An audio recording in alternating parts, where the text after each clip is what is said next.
Hello and welcome to today's webinar about UniversalPlantViewer Getting Technically Started. My name is Wolf Volkmann. I'm a product manager and senior consultant at CA Experts. And today we're going to have a look at how to convert your model data to UniversalPlantViewer format so that everyone can view your models afterwards. So I've prepared an agenda. We will first of all have an overview of the architecture. Then we will have a look at the UniversalPlantCreator, which is a tool that makes the conversion easier for you. And afterwards, we will look at the different adapters for the different types of data, including 3D data, PID data, documents, drawings, pictures, and how to build the UPV in the end. So let's start with the overview first. On this slide, you can see our architectural diagram from a very high level.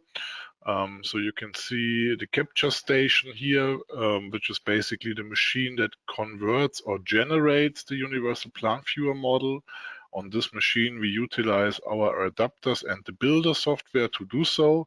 And this is where we're going to look at today. So this webinar will focus on this step.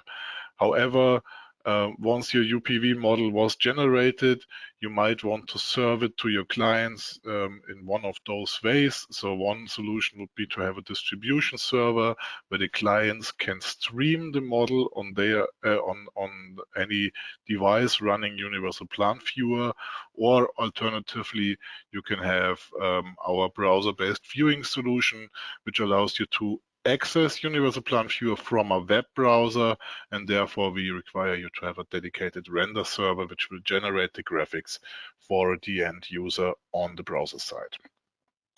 But again, today we're going to have a look at the capture station. So on the next slide, we will see the various adapters that we have and how you can use them to convert your data. So this slide looks more complicated than it is.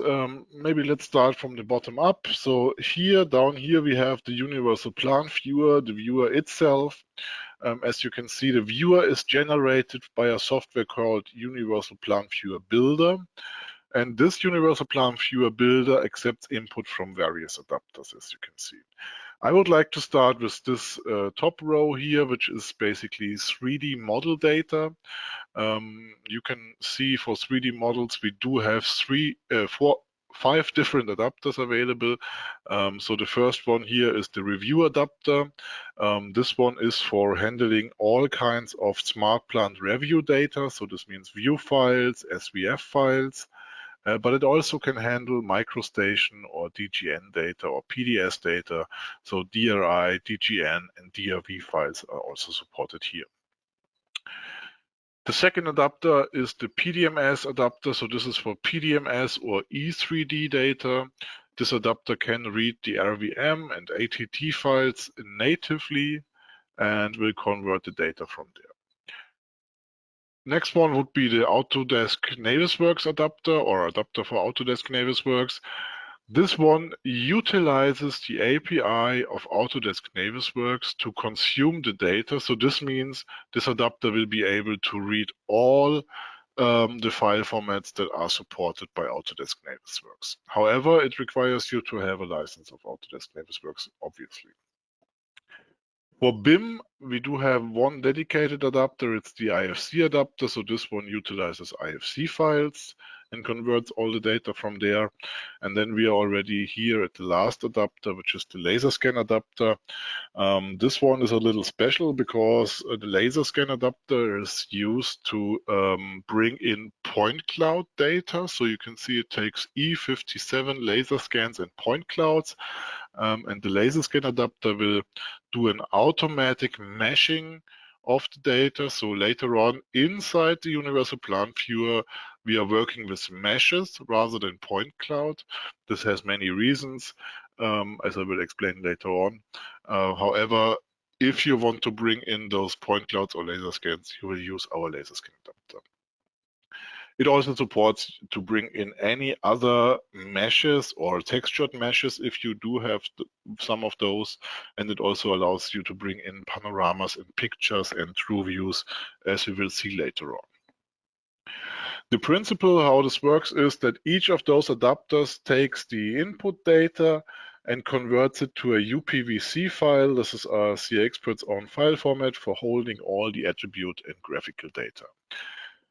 The approach of all of those adapters is to convert all of the data from the source files directly to UPVC. I will show you later how you could, for example, exclude some of the attributes or so. So that's it for the 3D model side of things. However, down here you can see we do have some more adapters for documents and PIDs. So here there is the document adapter. This adapter allows you to bring in drawings from Smart3D, isometric drawings, arrangement drawings, and all of these layout drawings.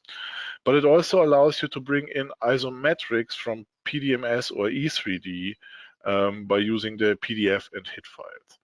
But besides those drawing functionalities, it also allows you to bring in any kind of PDF document that you might want to include in your session.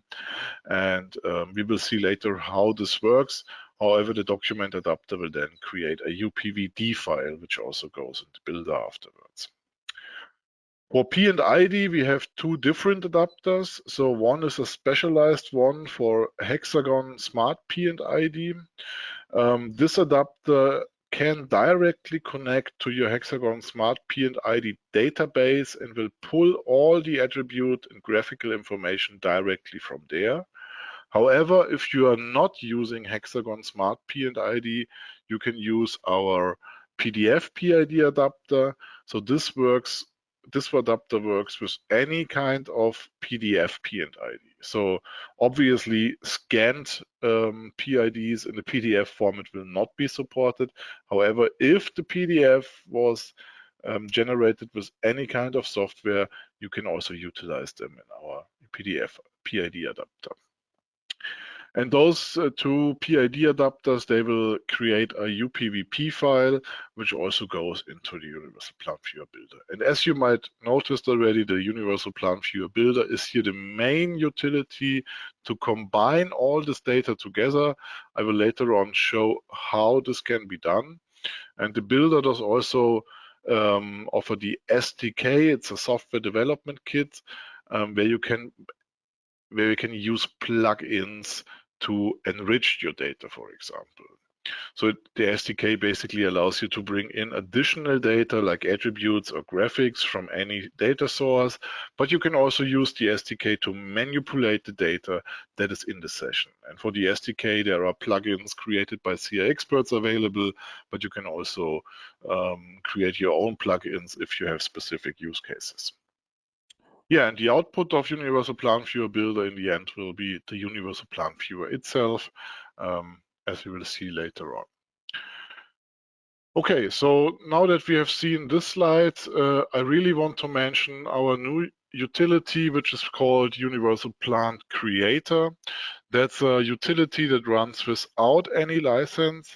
Obviously, it in the end only utilizes the adapters, but the idea of the tool is that you just can drag and drop any of your source files into this application. It will then create workflows how to convert the data first and afterwards create the UniversalPlantViewer out of it. So this is a very easy example here, but it also supports very detailed workflows. And in the end, you only select an output folder and you press on a button, and then it will start converting the data for you. So that's the most easy way to create UniversalPlantViewer. However, again, this UniversalPlantCreator, it's only using the adapters that I will show you now in the next slides. So I would like to start with the 3D side of things. So we start with the review adapter here. It's called Adapter for Intergraph SmartPLANReview. This one is used for bringing in all kinds of SmartPLAN 3D or microstation data. Obviously, this adapter has a prerequisite, which is the Intergraph SmartPLANTReview software in 32 or 64 bits, doesn't matter for us. It will just utilize the SmartPLANTReview in order to capture the data. The supported file formats for this adapter are View, SVF, and DRI, where a DRI session basically is a list of DGN files, so it also converts DGN in the end. And you can see here, it brings all the graphics and all the attributes as they are from the authoring system. If you are using PDMS or E3D, then you will probably are interested in using our PDMS adapter. This one reads RVM and ATT files. As it can read those files natively, there is no prerequisite for this adapter. There is no additional software required here. The next adapter is the adapter for Navisworks. We call it adapter for Autodesk Navisworks. Obviously, as already mentioned, it utilizes the Autodesk Navisworks API. So this means you will need to have Navisworks simulate or manage in one of the latest versions. So it's from 2017 to 2022 is supported currently, and it utilizes this software to bring in the data. And as you know, Autodesk Navisworks, maybe you know the list of the supported file formats. So you can see it's a long list, so almost any format is mentioned here, and you can see how what you can select from here. And by the way, I'm adding those screenshots of the adapters here just for you to see how easy they are to handle. So basically what you do is you put in a list of input files, you select the output file, and that's it. And you press the button capture, it will automatically convert the data. There is not even a settings dialog available here, so it's really as easy as possible. And it's the same for all of our adapters. So, and here you can see in the screenshot that, for example, here we did bring in a STL file using our Navisworks adapter. Okay, so let's continue here. So we have the IFC adapter as the next one. This one supports IFC 2x3 and IFC 4 formats. There is no prerequisite here because, again, this is also reading the files natively. You can see, again, it's very easy. You select your IFC file, you select your UPVC file, press a button, that's it. It's that easy. And in the screenshot here, you might see that we can also bring in all of those properties that are available in the IFC or BIM files.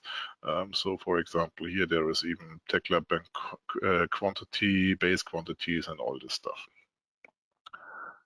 And now we are coming to the laser scan adapter. Again, this one is a little special as it does the automatic meshing. The good thing is that there is also no prerequisite required for the laser scan adapter. However, it does support E57 point clouds. All kinds of point clouds are supported here. You can use laser scan adapter also to bring in OBJ, so you can have your meshes. Even if they are textured, you can bring them in using the laser scan adapter, but it also allows you to bring in PNG and JPEG and true views for the panoramas, let's say, for the scans, but also for the imaging that we will see later on in one of the later slides. And also here, same thing, you can see it directly, input folder, output file, and that's it. One word about the meshing maybe. So the meshing of the point cloud is really works automatically out of the box. You don't need to specify parameters for this. It will work with any of your point clouds just by pressing the button here. And the meshing obviously allows us to reduce the size of the data enormously. This is one effect. The other effect is that a user which is not used to point clouds might have a better user experience looking at a mesh than when he would look at a point cloud. Okay, so that's the 3D adapters. Now let's have a short look at the P&IDs for a moment. So we have our SmartPID Adapter. So again, this is the one for Hexagon SmartPID. It's called IntelliPID Adapter. Obviously, a requirement here is to have a working SmartPLAN-PID environment on the machine where you run the adapter.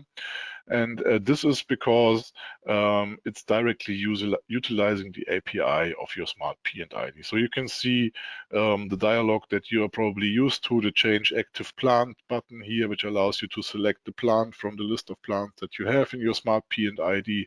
Then it also allows you to set some options, what you want to extract. If you want to extract all the drawings, only the selected drawings, only specific revisions, and so on. And then in the end, you specify a output location for the UPVP file, and that's it. So it will then pull all the data from the SmartPLAN-PID database and convert the data to UniversalPlantViewer format, as we can see here on the screenshot. So that's a screenshot from the IntelliPID module within UniversalPlantViewer. You can see that we have all the attributes coming in here, like equipment item tag, SPID, and type, and so on. So it would, again, like all the adapters, convert all the available data to UniversalPlantViewer format. As an alternative to the PID SmartPID adapter, you can use our PDFPID adapter. This one will work in a way that it detects the tags on the document. So therefore, it's important that the PDF is not a scanned PDF, but it was created with some kind of software. So you can see in the screenshot here, there is this tag B504 selected, and you can see that there are attributes like equipment name, task equipment, and so on. And those additional attributes, like having an equipment name or having a task attribute, can be defined in the PDFPID adapter. There is a mechanism which allows you to define a regular expression. So basically, this allows you to define rules. If a tag has a certain format, that some attributes will be added here. So typically we do this for example, for equipment tags and for pipeline tags, so that you get additional attributes here showing the data. But again, it's that easy to use: input directory, output file, capture button, and that's it. And now we are coming to the document adapter, which allows you to bring in the PDFs and all kinds of drawings that are supported. So the document adapter has a prerequisite, and this is that you need to have the Intergraph Smart Sketch 2016 or 2018 installed if you want to convert drawings coming from Smart3D. The supported file formats obviously are PDF and SHA. So PDF for all kinds of PDF documents, and SHA is the format for the drawings from S3D. Besides the PDF, we also do support the HID files from PDMS or E3D to have the isometrics linked automatically. And as you can see here, it says automatic linking of S3D, PDMS or E3D drawings against the 3D model. And this is because the document adapter will read some additional intelligence from the drawing files or the HID file in PDMS case, and then it will create links between the drawing and the 3D model. So you can click on our equipment here and it takes you back to the 3D model, for example. Okay, and then there is one last thing that I want to mention. So in UniversalPlantViewer, we have added a function that allows you to bring in pictures, like you can see here in the screenshot. So we have a photogrammetry function where you can bring in any kind of picture, regardless if it was taken with an iPhone or by a drone, like in this case here, or it can be a 360-degree panorama image. Doesn't matter. You can import those images using our laser scan adapter. It will then generate a UPVC file containing your PNGs, JPEGs, or tree views, which you can then utilize for the image function within UniversalPlantViewer. I can also show this for a short moment. So we have this here in our demo plant. There is this stack here, which was drone scanned. And if I select this stack, we can see there is, for example, here we have a thermal image, which we can display here within the 3D model space. We can also set transparency. Maybe we want to see a mix of the 3D model and the drone scan at the same time. I can also hide the 3D model from here, so we see this is exactly matching. Okay, so that's the pictures. And then obviously we are coming to the most important step, and this is running UniversalPlantViewer Builder. I will also show this in a few moments in more detail. However, I want to explain the principle for a moment. Basically, what you do is you start your UniversalPlantViewer Builder. Here there is an input file dialog where you select one or more UPVC files that you want to convert. And then basically you can already press the generate output button, which will bring up this output configuration dialog where you can specify what you want to export, UniversalPlantViewer, a 3D PDF. You can set an output folder where you want the UPV to be created at. You can specify a color config file. So this is needed if you want to recolor your data when building UniversalPlantViewer. You don't need to, but you can do it. You can set an expiration date. So once this expiration date is expired, the model will not be viewable anymore. And there are some additional settings. So for example, you can include a list of color files that the user can then afterwards pick from to directly load a color set that you defined earlier. You can bring in a link mapping file to define links to any resource. Some of you might have seen my previous webinar about UniversalPlantViewer integration. There we did talk a lot about the links files. And then if you are using PID, you might want to use a PID and 3D mapping file. So I will show this file later on. This file explains basically how the 3D model items should be linked against the PID model items. This configuration is very easy to do, as you will see later on. And there is also the possibility to define a 2D to 3D mapping source directory here if you want to have it. Okay, before I show this in more detail, I want to mention two more things. So if you do have multiple sessions, so let's say you have laser scans together with a 3D model, or maybe multiple 3D models, you might face the issue that you need to specify a translation, rotation, and scale for each of the sessions. As you can see here in the screenshot, we have this mapping tab in UniversalPlantViewer Builder settings where you can exactly enter those. So for example, this is a screenshot of our demo plant. You can see the demo plant itself. There is no translation specified, no rotation, and the scale is 1. However, for example, here we do have some laser scans. And here using our translation, we are basically shifting this to a certain coordinate and do also no, here's no rotation. We also, this is only translated, but for example, this one down here, this is also translated and it has a rotation and a scale factor applied. So you can see you have all the possibilities here to reflect the translation, rotation, and scale that you might are used to from other systems.